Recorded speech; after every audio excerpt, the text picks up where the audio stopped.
Olá, meu nome é Luke. Hoje te contarei mais uma história de terror. Se você gosta desse tipo de vídeo, dê um like, se inscreva no canal e comente sua opinião sobre a história no final dela. E agora, vamos ao terror. Começou com uma selfie. Apenas uma selfie inofensiva. Eu já estava há 2 dias sem dormir, preso num ciclo de sessões de videogame até altas horas e rolagens infinitas pelo celular. Naquela manhã, resolvi sair para caminhar e tentar clarear a cabeça, torcendo para que um pouco de ar fresco me ajudasse a sair do torpor. No final da tarde, me vi sentado num banco do parque, com a mente girando em fumaça. O sol estava se pondo, lançando aquele brilho quente e dourado. Era o tipo de pôr do sol que praticamente implora para ser fotografado. Então pensei, por que não? Virei a câmera para o modo selfie, inclinei a cabeça para a direita para pegar o ângulo perfeito e tirei uma foto. Na hora, não pensei muito a respeito. Era só mais uma foto para minha galeria, uma que provavelmente eu nunca mais olharia. Mas mais tarde naquela noite, deitado na cama enquanto passava pela galeria do celular, notei algo no canto da foto. Quase imperceptível atrás de mim, havia uma mulher.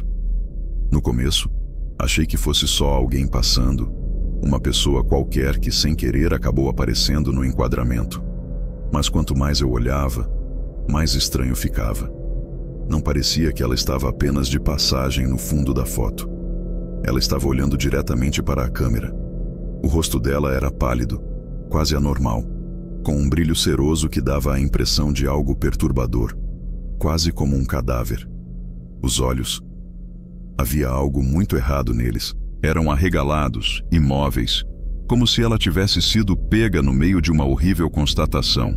A expressão dela estava vazia, mas não de um jeito tranquilo. Era aquele tipo de vazio que parecia oco, sem vida. Aquilo me causou um arrepio na espinha. Ampliei a imagem para tentar ver melhor. Suas feições estavam nítidas, mas ao mesmo tempo esmaecidas nas bordas, como se tivesse algo sutilmente errado com a presença dela. Como se não pertencesse de fato àquele cenário. O cabelo era escuro, grudado, pendurado ao redor do rosto, colado na pele pálida como se estivesse molhado. Ela vestia um vestido simples, de cor clara, algo que parecia saído de um brechó esquecido. Quanto mais eu estudava, menos ela parecia uma pessoa comum. Havia algo profundamente perturbador na aparência dela, como se tivesse sido pega no meio do caminho entre a vida e a morte. Fiquei repetindo para mim mesmo que não era nada, só um truque da luz, ou talvez alguma falha estranha na foto. Larguei o celular e tentei esquecer, mas a imagem daquele rosto sem vida, semelhante a um cadáver, continuou grudada na minha mente muito tempo depois de eu ter apagado as luzes. Mais tarde, mesmo me sentindo vazio, me peguei percorrendo as fotos que tinha tirado ao longo do dia, num impulso de tédio, e por conta daquela estranha inquietação que incomodava nas bordas do meu pensamento. No começo, nada parecia fora do lugar. Eram só as fotos comuns. Eu no parque, na cafeteria, brincando no quintal do meu amigo. Mas conforme fui rolando, meu coração disparou. Ela não aparecia em todas as fotos, mas estava espalhada aqui e ali, às vezes sutilmente, outras de forma descarada. Numa foto, estava parcialmente encoberta por uma árvore atrás de mim no parque, com o rosto apenas visível entre os galhos. Noutra, aparecia no reflexo da janela da cafeteria, sentada numa mesa que deveria estar vazia. O pior foi a que tirei no quintal do meu amigo. Ela estava vagamente visível na sombra da cerca, seu rosto pálido se misturando de forma antinatural com a luz escura, sempre com aquele mesmo olhar vazio, pálido, com o cabelo escuro grudado no rosto como se estivesse molhado. Mas a pior parte eram os olhos. Em todas as fotos, ela não estava apenas lá. Ela estava olhando diretamente para a câmera. O olhar dela atravessava a tela, como se estivesse plenamente ciente de que eu estava vendo aquilo agora. Era desconcertante ver o rosto dela tão nítido em momentos onde ela não deveria estar. Senti um nó no estômago. Minha mente tentava achar explicações. Primeiro pensei que devia ser alguma pegadinha, uma brincadeira idiota que alguém estivesse fazendo comigo, talvez alguma falha no aplicativo de câmera, ou sei lá, algum filtro viral que eu ativei sem perceber. Qualquer coisa que fizesse sentido. Mas quanto mais eu olhava, mais enjoado eu me sentia. Ela não estava apenas nas fotos. Estava em todas elas. Não importava onde eu estivesse ou o que estivesse fazendo. Era como se estivesse me seguindo o tempo todo. Minhas mãos tremiam quando pedi para a Siri apagar todas as fotos daquele dia. Apagar todas as fotos de hoje, eu disse, com a voz falhando enquanto observava minha galeria esvaziar, foto por foto sumindo no nada. Soltei um suspiro trêmulo. Tentei me convencer de que estava resolvido. As fotos se foram, problema encerrado. Mas aquela sensação ruim continuava me envolvendo, como um cobertor pesado e frio. O rosto dela, aqueles olhos, estavam queimados na minha mente, gravados lá como uma sombra da qual eu não conseguia escapar. Naquela noite, enquanto eu estava no sofá tentando processar tudo o que tinha acontecido, meu amigo Marcos me ligou. E aí, cara? Hoje vai rolar uma festinha lá na casa do Matheus. Você pode trazer a caixa de som? A gente vai precisar dela pra música. E você também devia vir, pô. Eu hesitei. Não dormia direito há dias e meus nervos estavam em frangalhos. Aquelas imagens estranhas não saíam da minha cabeça, mesmo depois de apagadas. Eu não tinha certeza se conseguiria lidar com estar rodeado de gente. Mas Marcos não aceitou um não como resposta. Ah, deixa disso. Você está preso nesse negócio faz tempo. Você precisa sair da tua cabeça um pouco.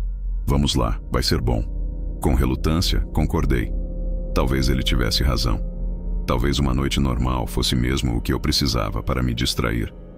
Me convenci de que não ia ser tão ruim assim.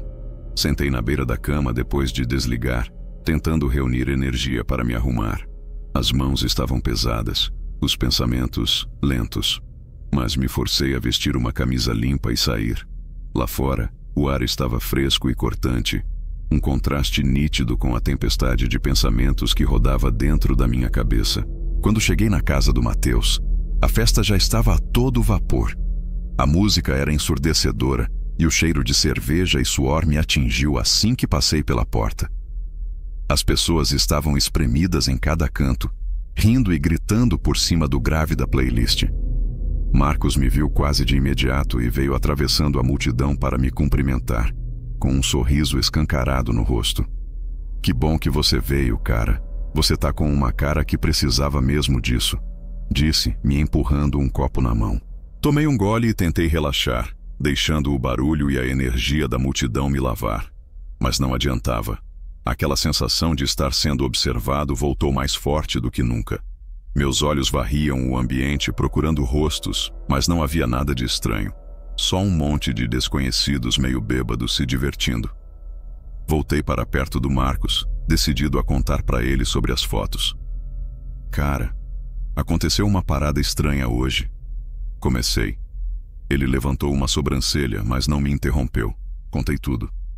As selfies, a mulher no fundo, a forma como ela olhava direto para a câmera. Conforme eu falava, a expressão dele mudou de divertida para preocupada. Olha, você provavelmente tá só exausto, cara. Você tá se forçando demais. Teu cérebro tá pregando peças em você. Dorme um pouco e amanhã você vai ver que não era nada. Eu queria acreditar nele. De verdade. Mais tarde na festa, Marcos me puxou de canto, parecendo um pouco irritado. Ei, você trouxe a caixa de som, né? Eu tinha esquecido completamente disso. Putz, cara. Esqueci. Gaguejei, passando a mão pelo cabelo. Deixei em casa, mas posso buscar agora. Marcos franziu a testa, mas acabou assentindo. Vai lá, a música tá morrendo. Não vai demorar, né? Olhei para o copo de cerveja na minha mão e devolvi para ele. Não, mas não vou dirigindo assim. Vou a pé mesmo. É pertinho. Marcos revirou os olhos, mas não discutiu. Beleza, mas volta logo.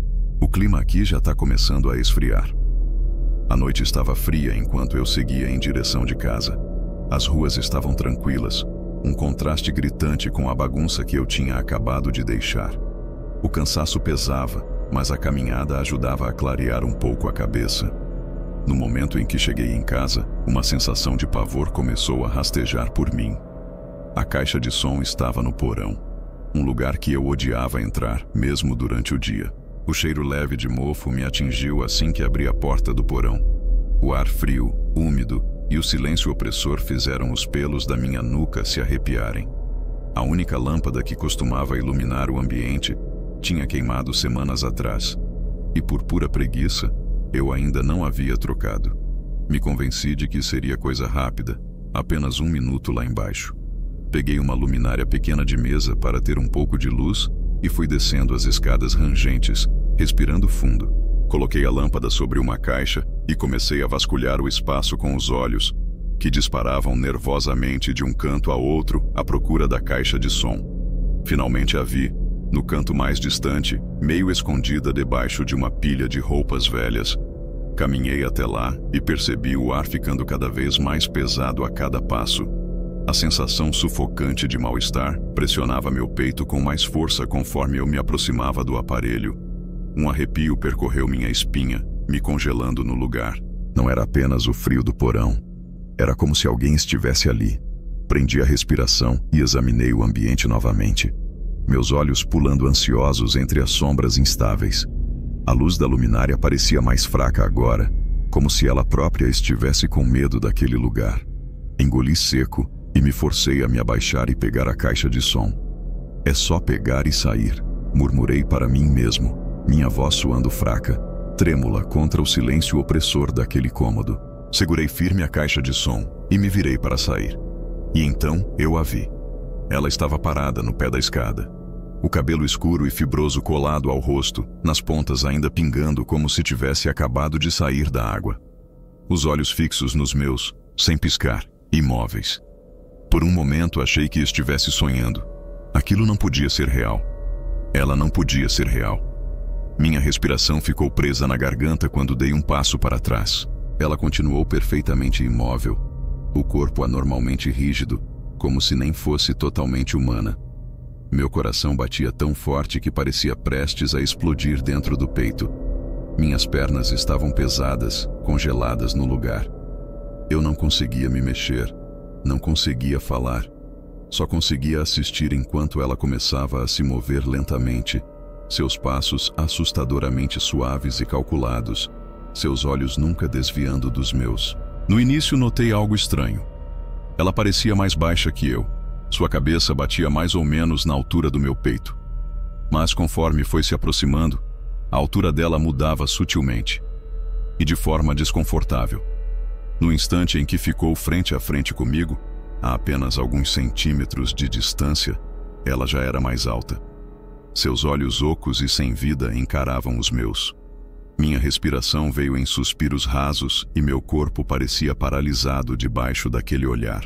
Então, sem aviso, a boca dela se abriu de uma forma que desafiava toda a lógica, aberta de maneira impossível, como se o maxilar estivesse se deslocando. Ao mesmo tempo, os olhos se arregalaram grotescamente e a cabeça começou a se balançar violentamente de um lado para o outro, cada vez mais rápido, borrando seus traços. Uma onda de terror me tomou por inteiro e, de repente, meu corpo agiu por instinto. Empurrei-a com toda a força que tinha e disparei pelas escadas. Não ousei olhar para trás. O único pensamento na minha mente era escapar. Minhas pernas se moviam freneticamente enquanto eu corria a escada acima, sentindo o peso opressor da presença dela me acompanhar, como se estivesse logo atrás de mim. Explodi para fora do porão e não parei de correr. Cruzei a casa inteira, abri a porta da frente e me joguei no ar fresco da noite. Meu peito arfava e minha mente gritava para que eu continuasse em movimento. Corri todo o caminho de volta para a festa, meu coração batendo mais alto que a música enquanto eu empurrava a porta da frente, ofegante, em busca de ar. De volta à festa, tropecei na sala de estar, meus pulmões queimando e as pernas trêmulas.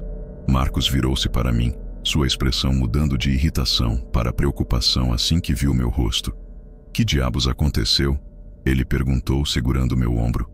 Eu mal conseguia formar palavras. Eu vi ela. Consegui balbuciar. Ela estava no porão. Ela... Minha voz falhou e balancei a cabeça, incapaz de terminar a frase. Marcos franziu a testa, num tom cético, mas ainda preocupado. De quem você tá falando, cara? Você tá bem? Não tá fazendo o menor sentido. Agarrei o braço dele. Você não entende. Ela estava lá. Ela é real. Eu vi. Marcos trocou um olhar com alguns dos nossos amigos mais próximos, que agora assistiam à cena com expressões confusas. Cara, você tá se forçando demais. Ele disse. Tá sem dormir. Provavelmente tá alucinando. Não, respondi, tremendo com firmeza. Aquilo não estava na minha cabeça. Não podia estar. Ela era real. Eu sentia a presença dela, mesmo agora. Um calafrio percorreu meu corpo só de lembrar dos olhos sem vida e dos movimentos grotescos que piscavam na minha mente. Marcos estava claramente inseguro sobre o que dizer. Olha, por que você não dorme aqui essa noite? Esquece a caixa de som. A gente resolve isso amanhã. Balancei a cabeça fracamente, a adrenalina finalmente me abandonando e me deixando exausto. Ficar na minha casa. Aquilo não era uma opção. Enquanto me sentava no sofá, minha mente girava em perguntas. Quem era ela? O que ela queria? E por que diabos ela estava no meu porão?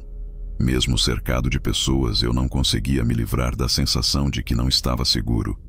O barulho da festa parecia desaparecer ao fundo enquanto meus pensamentos mergulhavam em espiral. Pela primeira vez na vida, eu entendi de verdade o que significava estar assombrado. Passei aquela noite na casa do Marcos, mas dormir era só uma esperança distante.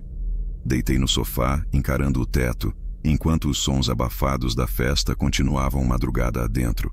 Minha mente repetia os acontecimentos no porão, a forma como a altura dela mudava, aquele silêncio desumano e o momento horrível em que as feições dela se distorceram para algo além da compreensão. Marcos tentou me tranquilizar, dizendo que tudo aquilo estava na minha cabeça, fruto da exaustão e das muitas noites sem dormir. Você tá se forçando demais, cara. Não é loucura. É só cansaço. Sua mente tá pregando peças em você. No começo, eu me recusava a aceitar. Aquela mulher, ou seja lá o que fosse, não tinha sido uma alucinação. Ela tinha peso, presença.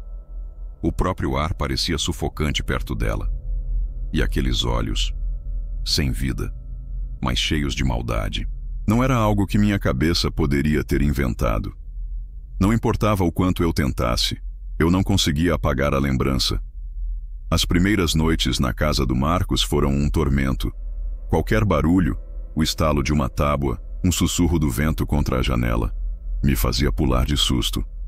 Passei horas acordado, esperando ver o rosto dela surgindo das sombras. E quando enfim conseguia dormir, era atormentado por pesadelos. Neles, eu estava preso novamente no porão, com ela pairando sobre mim. Aqueles olhos sem piscar furando a minha alma. Marcos foi paciente, embora eu visse a preocupação crescendo no rosto dele. Tentava me distrair, puxando conversa sobre trabalho, faculdade, lembranças da época da escola. Às vezes funcionava, mesmo que fosse por pouco tempo. Ao final da primeira semana, eu ainda me sentia inquieto, mas não mais tão apavorado. O medo constante de estar sendo observado por ela começava a dar lugar a um torpor, um cansaço entorpecido. Meus sonhos, embora ainda vívidos, não eram mais tão aterrorizantes, e comecei a me convencer de que, talvez, o Marcos estivesse certo. À medida que os dias viraram semanas, minha confiança foi voltando. Eu e Marcos ríamos mais, e comecei a me sentir como eu mesmo de novo. Até consegui dormir uma noite inteira algumas vezes. Era como acordar de um longo pesadelo.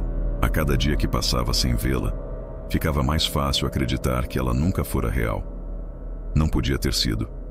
Era a única explicação que fazia sentido. No dia, acordei sentindo como se tivesse virado uma página. Sentei à mesa da cozinha do Marcos, tomando meu café e observando a luz do sol entrando pela janela.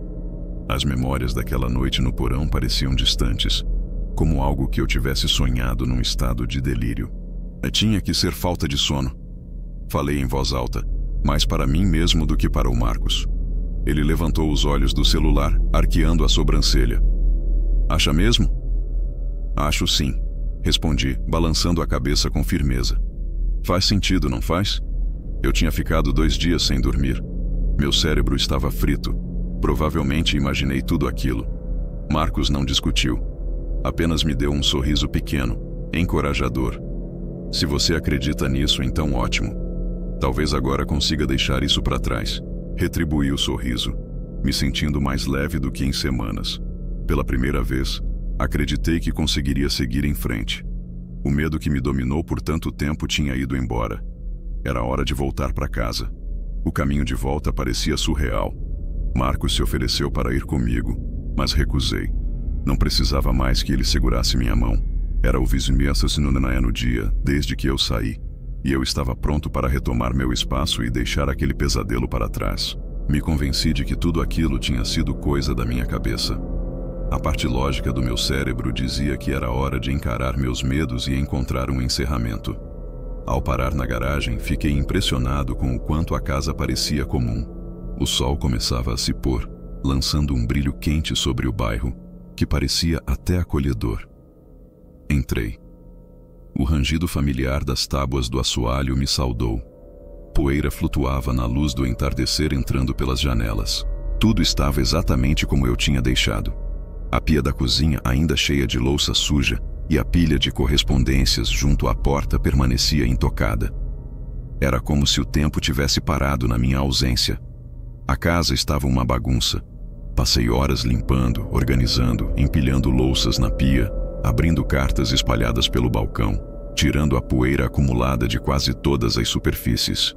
Restaurar a ordem no meio do caos foi quase terapêutico, como se eu estivesse exorcizando aquele medo que ainda teimava em morar na minha cabeça. Mas, quando a noite caiu, a casa parecia menos opressora. Me acomodei no sofá com uma sensação de alívio e dever cumprido. Mas então me lembrei de uma coisa. Quando você apaga fotos no celular, elas não somem de imediato. Vão para uma pasta chamada Excluídos recentemente, onde ficam por 30 dias antes de sumirem de vez. Um nó de inquietação se formou no meu estômago ao pensar nisso. Fazia 29 dias desde aquela noite. As fotos ainda estariam lá. A curiosidade falou mais alto. Peguei o celular, naveguei até a pasta e abri. No começo, vi só as fotos comuns. Imagens borradas, prints sem querer, aquele lixo aleatório que a gente apaga durante o mês. Mas então encontrei as selfies daquele dia. Fui passando as fotos esperando vê-la novamente, aquela figura pálida, sem vida, olhando das sombras. Mas foto após foto mostrava apenas eu. Só eu. Nenhuma mulher, nenhuma figura estranha ao fundo. O alívio me invadiu e eu ri, nervoso. Eu sou um idiota, murmurei para mim mesmo. Mas então cheguei na última foto. Ela estava lá.